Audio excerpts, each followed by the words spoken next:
January 18th, 31 degrees out, and we are currently in the cabin that my super good buddy Keith and his wing woman Tanya rented for us, and my lovely wife came up too. So I took a 00, so I've been here since, I guess, the Friday night, which would have been the 15th. Yeah, you'll have to tell that story later on.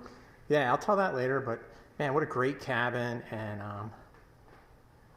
it's just been so nice to take a couple of days off, and I can't even put it in words how hard it's going to be to go back out into the cold mountains and leave my wife. The pull is very strong. But anyway, thank you so much, Keith and Tanya, for being the best friends ever and giving me a couple days off like that. It means so much. You're welcome. Okay, I'm on Deep Gap Road, hiking back into Deep Gap. That was probably one of the most difficult goodbyes I've ever had to make with my wife. I don't know, man, my heart, my chest is still tight right now. But anyway, so here is the Forest Service Road to Dix Creek Gap, and it is closed January 1st to March 15th. So I got to get a little backstory going here. On Friday, I guess it was Friday the 15th, I was hiking out from Plum Orchard to Deep Gap, and the plan was my buddies and my wife were going to pick me up at Deep Gap and hustle me back to the cabin, and I was going to take a 00. Well, I hiked 11.5 miles to Deep Gap. I got there, and it was in under like 3-4 inches of snow, and there was no way my buddy was going to get back here with this two-wheel drive truck. So at that point I realized I was going to have to walk out. So that tacked on another, I don't know, 5 to 7 miles onto my day. And on top of that, I only had like a fraction of battery life on my phone and no cell service. So my buddy had kind of like spotty, Keith had spotty directions on where to pick me up, and I couldn't connect with him to refine anything. So I ended up hiking out all the way up to the road, and it was dark by then. I pitched my tent and I got in my sleeping bag, and I was just waiting for Keith, and through some miracle he found me, man. Keith's got a guardian, I got a guardian angel, somebody's looking out for me, but Keith wandered to the right spot, found me, picked me up, brought me back to the cabin, and I got to spend a couple of days with my wife, Keith and Tanya, and that was awesome. My body really appreciated the rest. Thank you very much, Keith, for doing that. That was amazing. But anyway, I'm hiking back in now, so I got like a 7-mile road walk, and then I'll try to hike up the mountain a couple miles, and we'll see where I land tonight. Check in later.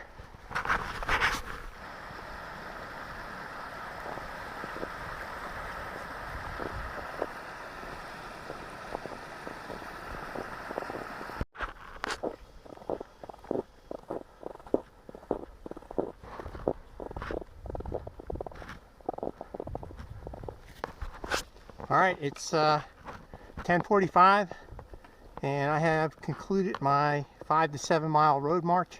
Made it back to Deep Gap. So, weather conditions definitely still below freezing up here, because the snow is still kind of powdery. I gotta put my gaiters on because it's cresting the top of my ultras, so I'm going to stop here and do that. But a little house clearing first. I saw one person commented on my video that they thanked me for my service, and I definitely don't want to get in a position where I'm portraying myself as a soldier. I'm not. I guess, you know, I did 6 years in the Army National Guard. I was in the 50th Armor, Long Range Reconnaissance Patrol Section, back in the late 80s, early 90s. Never went to war, never in combat, never full-time, nothing like that. So, you know, 6 years, LRP unit, Army National Guard, ETS just before the first Iraq War started. So, that's that. So, you know, I don't want to be a stolen valor guy. I don't want to be that guy. So that's my military experience. If you're smelling Army on me, that's it. That's all I got. What else? My body feels good. My left leg's, my knee is 100%. My fingertips, probably 90%. They're definitely healing up. So that's good news. Equipment-wise,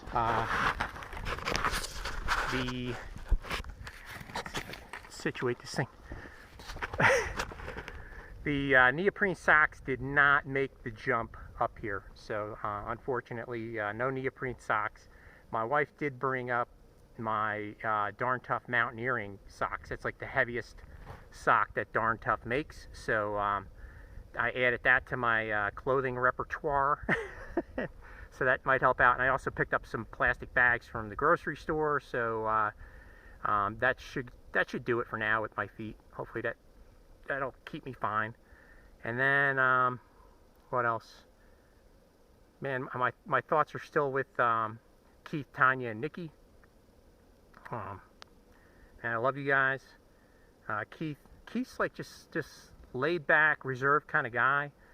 But don't let that fool you, man. He's got a heart of a lion, and he's like totally loyal, and he always comes through in a clutch moment. So Keith, I appreciate you. And Nikki, God bless you for putting up with me. I know you don't understand why I'm out here doing what I'm doing, and sometimes I don't even understand it. All I can tell you is that whenever this drive inside of me that's pushing me to do this stops, or I complete my journey out here, I'm going to come home to you, and I'll never leave you like this again. I love you very much. Made it to, I believe it's Standing Indian Shelter. Smoking Joe's hanging out in there. Yeah, I'm probably not going to stop here. Just going to chill and grab a quick snack, but here it is. Pretty cool. Surrounding view. Even got a privy down the road. Even a bathroom with a roof over it. That's always nice.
Okay, we're on the top of Standing Indian Mountain, and the last, I don't know, 100 yards or so, I was post holing through like 6 inches of snow or so.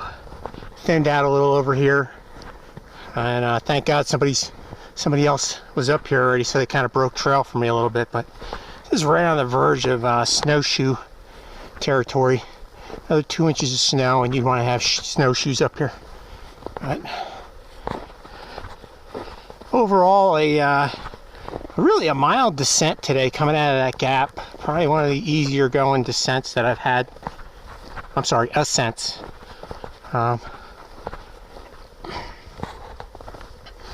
Here's the top of the mountain. Not really a clear view, but you get an almost view.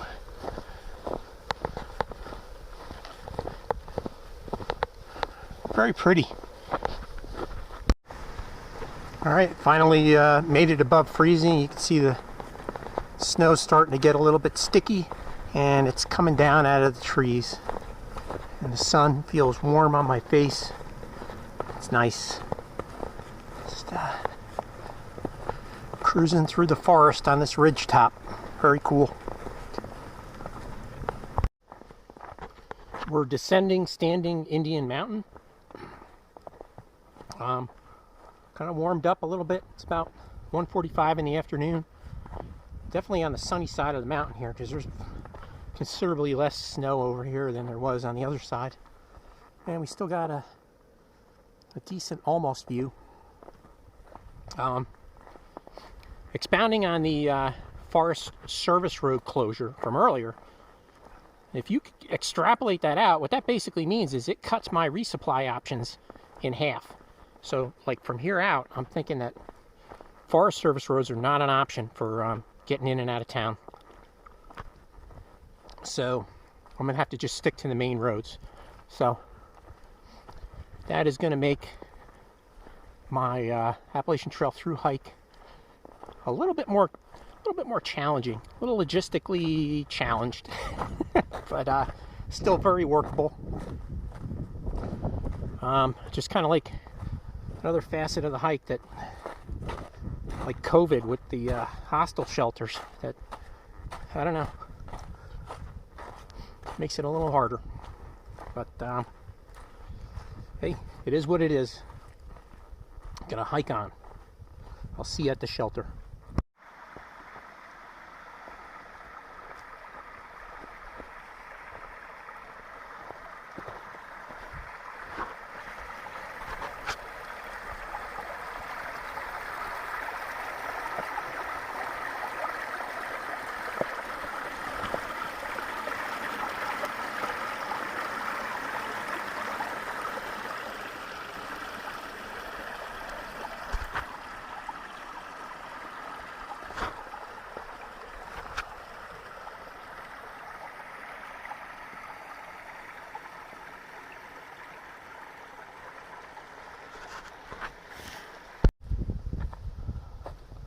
We made it to Carter Gap Shelter, so just counting 18 miles, that was an 8.5 mile day.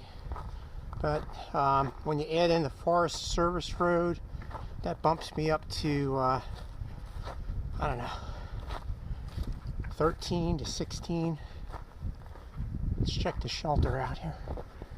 Smoking Joe's already up here, surveying the area. Looks like he's taking a shelter. It's got its back to the wind, so that's nice. It's right on top of a mountain almost. Got an almost view. But let me set up my tent. I'll get back to you. It's 4:20. 4:20. That's funny. So Joe's going to take the shelter tonight, and I got the tent set up. I tried to pitch the duplex so that this side here, which is the side that's going to get hit by the wind tonight, is super low to the ground. And then the other side's up and this door's open, so I could block the wind but still have ventilation and hopefully not get too much condensation. Got a little bit of firewood from right there, and try to cook dinner over the twig stove in the open vestibule there. Hopefully I don't shrink wrap myself.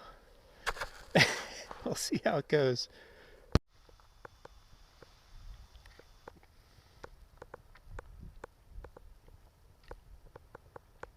Not bad. I mean, if you were at home, you'd be like, meh. But for being out in the middle of nowhere and whipping up a meal, pretty good. All right, good morning, January 19th. Currently 32 degrees in Dawsonville, Georgia, but I think it's definitely quite a bit colder where I am. I don't know how cold it is, but it was a cold one last night. So the events of the evening. First of all, my huge blunder, which was I didn't want to disturb Smokin' Joe last night, so I set up on a temp site, gave him the shelter, and that was a mistake, man, because here's where my tent was. You look around at this area, it is nothing but down trees. 360 down trees. There's one right here. Yeah, and the winds picked up tremendously last night, and I could hear all these trees around me creaking and popping, and I ended up getting up in the middle of the night and joining Joe in the shelter. Then I came out this morning and I had left the cap of my CNOC bag undone, and a little bit of water was in there, so that was frozen solid, so I couldn't go down and get water, so I used snow. Turns out a full pot of snow makes just enough water for 4 oatmeals, and I was able to melt my the ice off the cap with the hot water, so that worked great. So I was able to get some breakfast. What else is going on? Man, yeah, I got really cold last night. I don't know why. But my feet were cold, and I got into my sleeping bag, and I just could not warm up. I laid there, and it just was not warming up, and I kept shivering. So I ended up going in and getting one of my hot hands, breaking that thing out, and that did the trick. That kind of broke the freeze, and I toasted up, and that was the end of that. So thank goodness for those hot hands. After that, I was like almost overheating. So I am trying out, as a result of getting so cold with my feet, I'm trying out the plastic bag trick today. See if that makes a difference. And then maybe tomorrow I'll flip over to the heavy duty socks. Do a little experiment out here and see which performs the best. But that's where I'm at right now. I think I got like a 9-mile day or something. I'll check back in.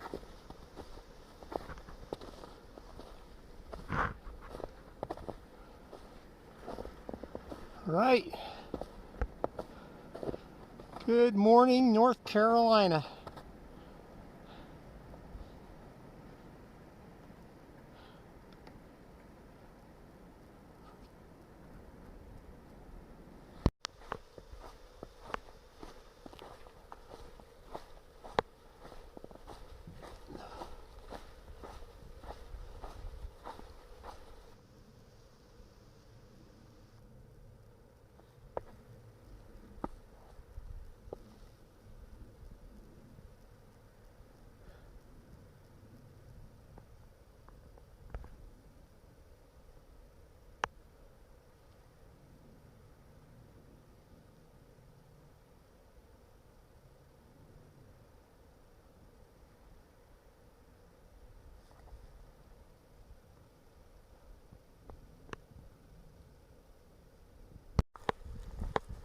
Look at this. Lower elevation, southern exposure. I can actually see the ground. It's nice. How about that?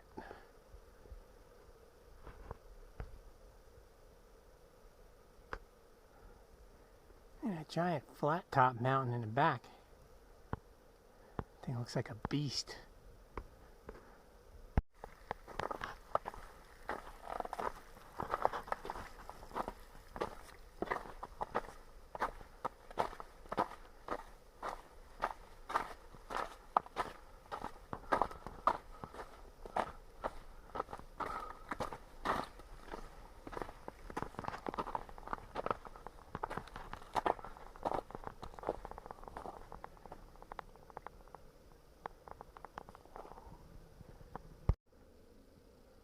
Okay, we're going up there.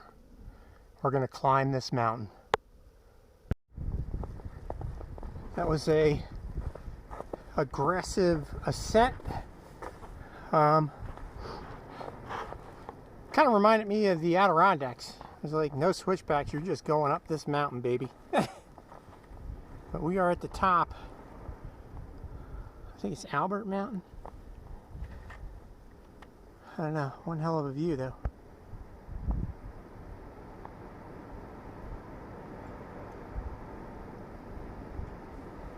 Windy is all get out. Very windy, which makes it cold. There's the fire tower. And I guess I have officially made about 100 miles. So, man, that's kind of an accomplishment. I feel good about that.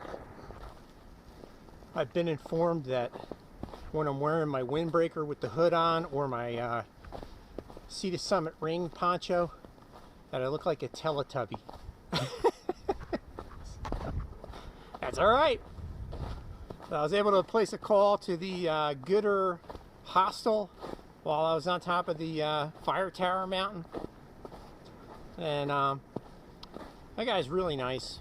50 bucks, I'm gonna get a private room, and it's gonna include the shuttle and the laundry. So I got a place to stay basically tomorrow. I'm gonna hike out tomorrow, and he's gonna meet me on State Road 64 in North Carolina and take me to Franklin, where I'm gonna stay there. I think it's a 10-minute walk to my all-time favorite brewery in America, which is the Lazy Hiker. If you've never been there, they got the best beer ever. But I'm kind of pumped about that.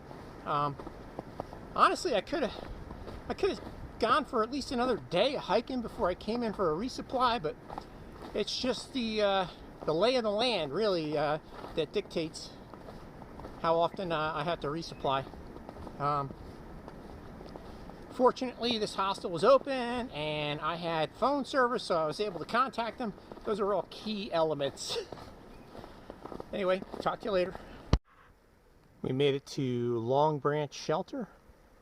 It's right down that snowy trail. But that's not where we're going. We're going to keep on keeping on for another 3 miles or so to Rock Gap Shelter. So, here we go. Okay. This is kind of weird. This is actually the trail. Feels like I'm in a stream bed.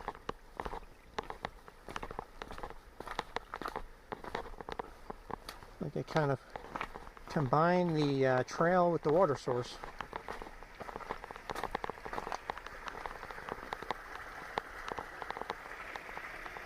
Alright, got a rock hop.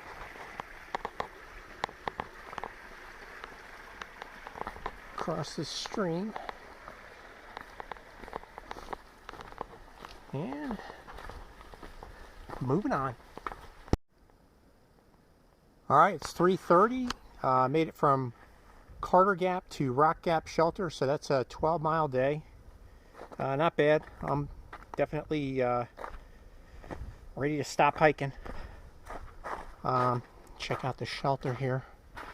Kind of hobbled together, definitely older. I mean, serviceable. Hey, I'm grateful I got a place to lay my head that's out of the weather. Anyway, I'm already all kind of set up here. Let my sleeping bag loft up. The plastic bags, how did that work out? It's hard to say because like only the first half of my day was in snow. The second half was dropping elevation from the fire tower. So I kind of got out of the snow. My feet feel pretty dry right now and warm. When I was in the snow, I think my left foot broke through the bag after about 2 hours, and my right foot broke through after about 4 hours. So those first 2 to 4 hours, my feet were dry and warm. And then as soon as my feet broke through, you could feel, the cold wetness and at the toes. And then it kind of, like my socks wicked that wetness back to the rest of the foot. And it kind of felt the same as not having the plastic bags at that point. But since then, my feet have dried out and they're back to warm and dry. So that's the report on the plastic bags. Kind of meh. I don't know. It's better than nothing, but really not, you know, like a good stopgap, but not the solution I'm after. So I think tomorrow I'll try the thicker socks. But I believe that's a wrap for today. About 6 o'clock. Just chilling. Feel like a little fireside chat. Let's see. I pulled into camp and I had my afternoon constitution up at the privy. What else did I do? Went down, collected water, cleaned up a little bit. You know, I had to filter the water. Then I unpacked, got my sleeping bag out, blew up my sleeping pad, got all my stuff arranged around camp here. Cooked up some dinner, ate, then I cleaned my dishes, brushed my teeth, hung my bear bag. Well, I forgot to add that I had to collect a little bit of some twigs for the twig stove. Yeah, I guess that's about it. I don't know. Just chilling out, listening to some Bob Marley, No Woman, No Cry. Makes me think of my wife. Let's see. What am I wearing? What do I wear to bed? That's a sexy question. Khakis. Wednesday, January 20th. About, I don't know, it's got to be just above freezing. We're leaving Rock Gap Shelter, heading out on the trail. Not the prettiest shelter, but did the job, so can't complain. Got about a 4-mile hike out today. Trail conditions are still kind of icy. Then I'm gonna Nero and Franklin. I'll talk to you later. And I forgot to mention it's super windy today, so even though it's in the low 30s, I got like all my rain gear on except my poncho. You know, I get the wind shirt instead. But woo! It's a little brisk out. So onward.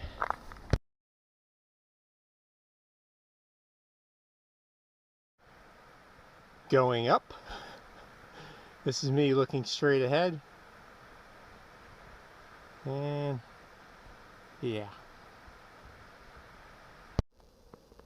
So I had a pretty steep descent out of Wallace Gap.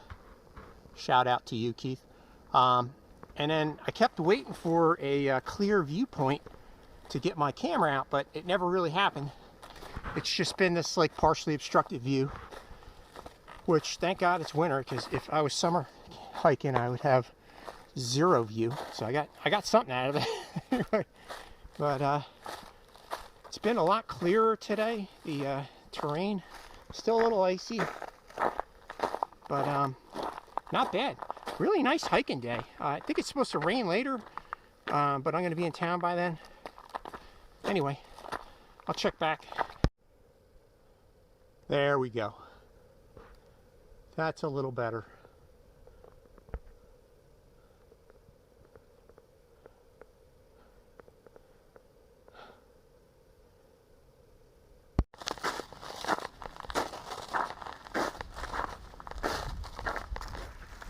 Okay.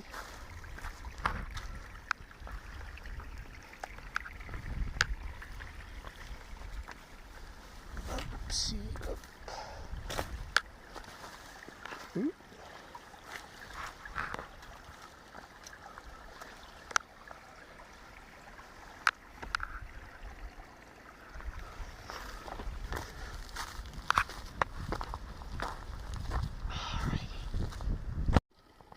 So we started out at 8 a.m. and made it to Winding Stair Gap. That's about a 4-mile run by 10 o'clock. So not bad. Just chilling, waiting for the shuttle.